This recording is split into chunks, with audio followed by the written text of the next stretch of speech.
Ever wonder how an empire larger than Western Europe rose and fell in the heart of West Africa? Today, we are journeying back in time to uncover the epic story of the Songhai Empire, a civilization that once controlled vast trade routes and fostered legendary centers of learning.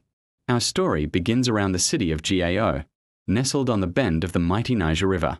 For centuries, Songhai was a small but resilient kingdom, often living in the shadow of the great Mali Empire.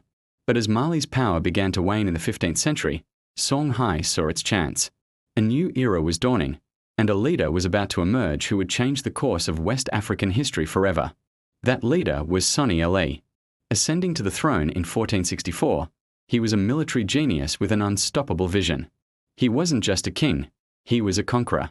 Sonni Ali transformed Songhai's army into a formidable force, building a powerful river navy to control the Niger and a swift cavalry to dominate the Sahel.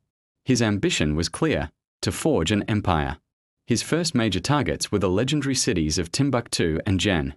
These weren't just cities, they were the jewels of the trans-Saharan trade, bustling with merchants and scholars.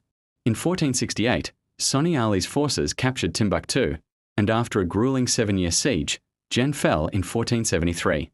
With these victories, Songhai seized control of the vital trade routes that transported gold from the south and salt from the north.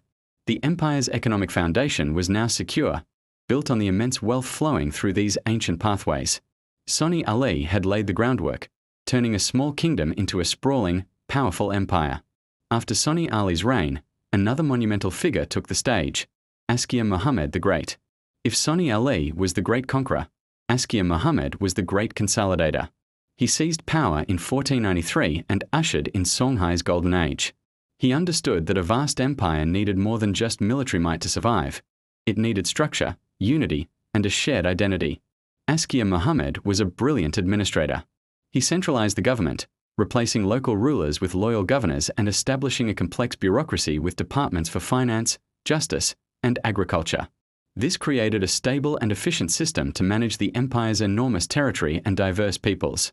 He was also a devout Muslim and used Islam as a powerful tool for unification. He standardized laws based on Islamic principles, promoted education, and made a spectacular pilgrimage to Mecca, which greatly enhanced his prestige and strengthened Songhai's ties with the wider Muslim world. Under his rule, Islam wasn't just a religion, it was the glue holding the empire together. Timbuktu, already a prosperous trade hub, was transformed into one of the world's most important centers of learning. Askia Muhammad invited scholars, astronomers, mathematicians, and theologians from across Africa and the Middle East. The Sankore University flourished, its libraries filled with priceless manuscripts on every subject imaginable. Students flocked to Timbuktu to study, and its reputation for knowledge rivaled that of any city in the world at the time. Under Askia, the Songhai Empire reached its zenith. It stretched over 1.4 million square kilometers, making it the largest state in West African history. From the Atlantic coast to the heart of the Sahara, Songhai's influence was unmatched. This was a period of incredible peace, prosperity, and intellectual achievement, a true golden age forged by a visionary leader. But as history so often teaches us, golden ages don't last forever. The stability that Askia Muhammad had so carefully built began to crumble after his death. The empire's greatest weakness was soon exposed: the problem of succession. Askia had numerous sons, and with no clear system for choosing the next ruler, the court was plunged into a series of bitter and violent power struggles. One son would overthrow another, and coups became tragically common. This constant political instability weakened the central government and eroded the loyalty of provincial governors. The empire that had once been a model of efficiency and unity began to fracture from within. While the internal conflicts raged, a new and formidable threat was gathering on the northern horizon. That threat was the Saadi dynasty of Morocco. The Moroccan Sultan, Ahmed al-Mansur, had his eyes set on a prize he believed would solve his kingdom's economic troubles: the trans-Saharan gold trade, which Songhai controlled. He dreamed of capturing the legendary salt mines of Tagaza and, ultimately, the source of West Africa's gold.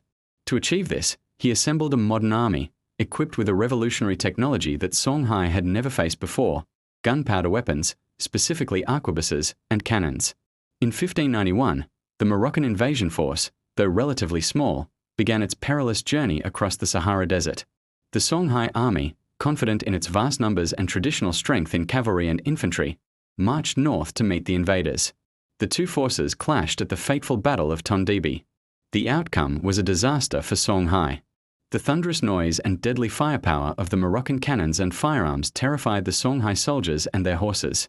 The Songhai army, despite its bravery and superior numbers, was simply no match for this new form of warfare. Their spears and swords were rendered ineffective against an enemy that could strike from a distance. The battle was a decisive defeat, and the Songhai military machine was shattered. The fall of Songhai was swift and catastrophic. After the defeat at Tondibi, the Moroccan forces marched south, easily capturing the great cities of Gao, Timbuktu, and Jen. The empire collapsed. The central authority vanished, and Songhai fragmented into a collection of smaller, weaker states, each vying for a piece of the broken empire.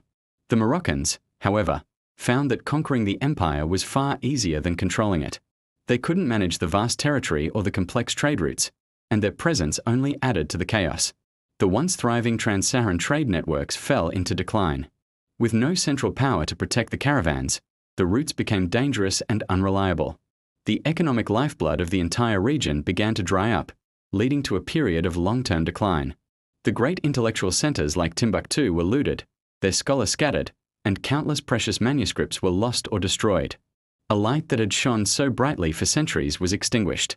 So what is the legacy of the Songhai Empire? Its story is a powerful reminder of the incredible complexity and sophistication of Africa's pre-colonial civilizations. Songhai was an empire of immense wealth, brilliant administration, and profound intellectual achievement. It demonstrates that advanced governance, international trade, and centers of higher learning were thriving in West Africa long before European colonization. The rise and fall of Songhai is not just a chapter in African history. It's a vital chapter in world history, a testament to a magnificent empire that once ruled the Sahel. Thank you so much for joining me on this journey through the Songhai Empire. If you found this story as fascinating as I do, please hit that like button and subscribe for more deep dives into history. Let me know in the comments which empire you'd like to explore next. See you in the next video.